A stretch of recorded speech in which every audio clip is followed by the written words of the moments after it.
আউযু বিল্লাহি মিনাশ শাইতানির রাজিম বিসমিল্লাহির রহমানির রহিম। আল্লাহ তাআলা নামাজের মধ্যে চাইতে বলছেন, ধৈর্য এবং নামাজের মধ্যে আল্লাহর কাছে চাইতে বলছেন। অথচ আমরা নামাজে চাই কিন্তু বুঝি না।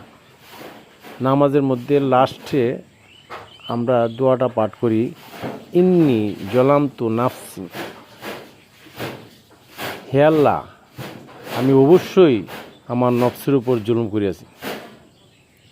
জুলমাং কাসিরাও, আমি অনেক বড় পাপ করিয়াছি। ওয়ালা ইয়াগফিরু যুনুবা, আমার পাপ তুমি ক্ষমা করিয়া দাও। ইল্লা আংতা ফাগফিরলি মাগফিরাত, তুমি ছাড়া আর কেউ আমার এই পাপ ক্ষমা করতে পারবে না। মিন ইন্দিকা অর হামনি ইন্নাকা আংতাল গফুর রহিম, তোমার নিজের তরফ থেকে আমার প্রতি রহমত নাজিল করো, তুমি একমাত্র ক্ষমাকারী, দয়ালু।